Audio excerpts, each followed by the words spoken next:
Today I'm going to tell you how to use an app called Popplet. First, you have to open the app. Popplet is really good for elementary, middle, and high school. It's a graphic organizer.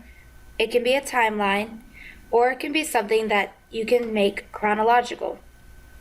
Popplets can be used by teachers to teach concepts, and they can be used by students to show comprehension of what they've learned.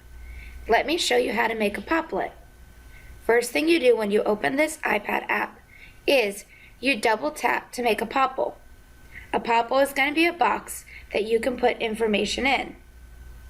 Once you double tap, your Popple will come up. You have multiple options. The first option is you can change your color. The next option is you would wish to add text. Your text also can be changed with its alignment, or you can change its text properties.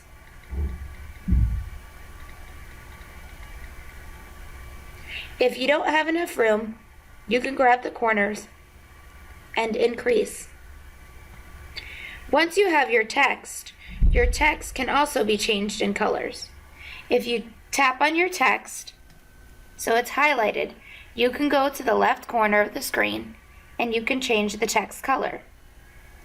Your font and your background will all be affected once you change the palette. The next thing that you can do in a Popplet is you can draw. Drawing freehand is a little hard, but if you use a stylus or have practice, it can be done. Your Popple will automatically save every time. Now you can take your Popple and you can adjust it around the screen.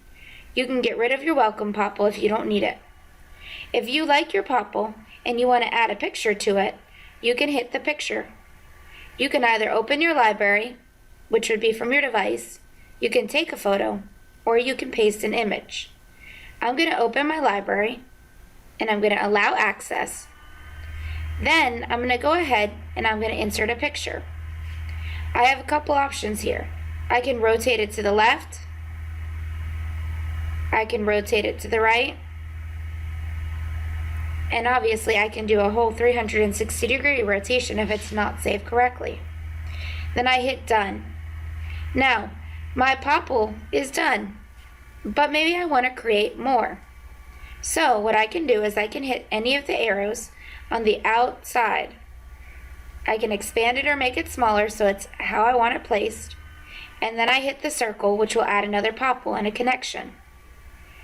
Perhaps once I have another Popple, I want to add another picture. So again, I'm going to hit the picture. I'm going to take a photo. Maybe I want to take a photo of something that has to do with the 13th Amendment. I'm going to hit OK. And then I can use my camera and I can access a picture.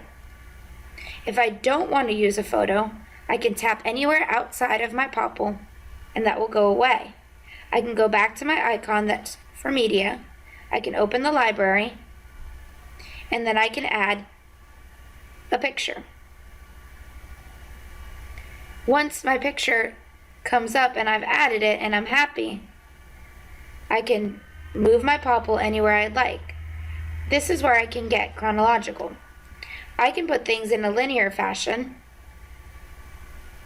or I can put them with a main idea in the center and add different Popples off each side simply by adding the Popples and dragging them to where I want.